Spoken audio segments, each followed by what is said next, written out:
we got to go to Governor Shapiro versus Vice President Harris. I reported at the time of the Veep stakes process that the reason that Governor Shapiro was not picked was largely because of the very tense meeting that they had, where Kamala Harris was under a lot of time pressure to make the choice. And when Governor Shapiro came in, he asked questions like, "Will I get to pick my vice presidential staff? Will I get to pick my if we win? Will I get to pick who runs my campaign for the next couple months? What will my role be?" These are very typical questions. Al Gore asked them of Bill Clinton. They get asked, and Governor Shapiro is no dummy, and he knew the questions to ask. He did some consultations before the meeting. What are the questions I should ask? But Kamala Harris's view was this isn't a normal process. I've had a week to pick my running mate. I gotta get moving here, buddy. So there's no time for me to even answer these questions, let alone give you like detailed back and forth.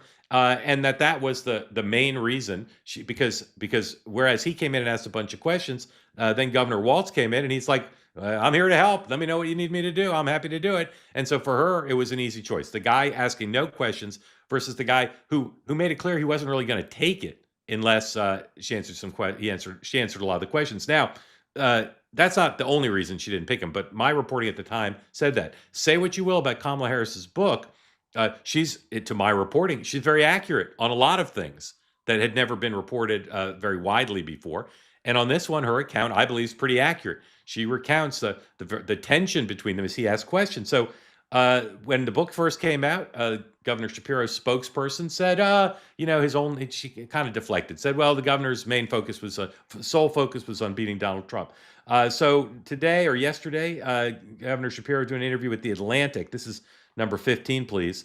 And got asked by the reporter about what she wrote in the book about him.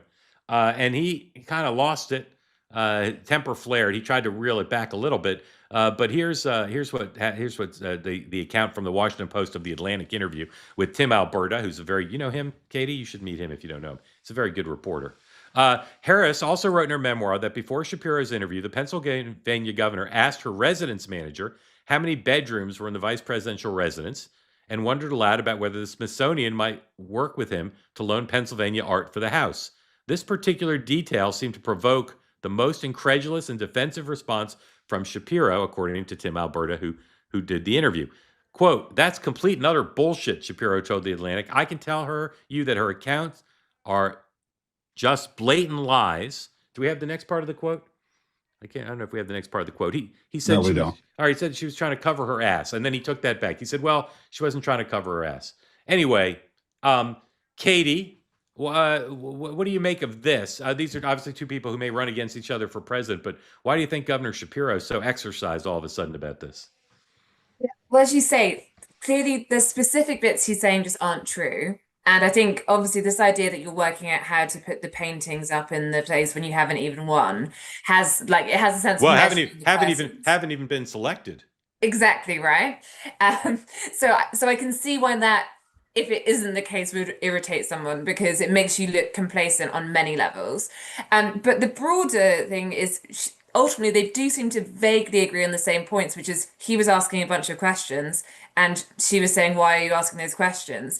I think that if you look back at the campaign, and you'll know more on this than me, but you can argue she made the wrong choice on VP, and perhaps she did need to have some of these more difficult conversations. Yeah. Whereas having Tim Walz, and I was reading, for example, the 2024 election book, which came out, and they recount, one episode in that where they're in a swing state, they're in Shapiro state, and they're trying to work out a place to have an event with the vice president, and this farming couple say Shapiro can come, but it's not Shapiro, and they don't want Walz there, and therefore you obviously, and you see this in the UK a little bit less so because we don't have a VP, but often with the chance that you're trying to balance out the personalities and what you're aiming at. And I do just feel like perhaps it's reflective of Kamala Harris's whole campaign, where she was playing a bit more to what she's most comfortable with, and to her base. Yeah, interesting. Well, and so who do you think's coming out top on this Harris versus Shapiro contretemps? I think it depends how many books Kamala Harris gets to sell as a result of doing it. Yeah, well, she sold a lot of books. I have to say, I'm hoping there's audio or video because I'd like to see just how much steam was coming out of that guy's head. He's a secret hothead. That's what I've been told. Secret hothead. And so this was, I think, revealing beyond what he normally shows in public. Cozy Earth, 40% off. Amazing. 40% off the softest towels, sheets, pants, and towels you ever did own. Go to cozyearth.com. Use the promo code two-way for a full 40% off. If you order before December 12th, guaranteed for Christmas delivery. And if you get to the post-purchase survey, please say you heard about Cozy Earth here. Bamboo sheets, bubble cuddle blanket, 40% off. The jogger pants, you'd think, well, those couldn't be, 40% off. Even the t-shirts, which are the softest, nicest t-shirts you'll ever own, all 40% off. Order again by December 12th. Get it before Christmas. Go to cozyearth.com. Use the promo code two-way.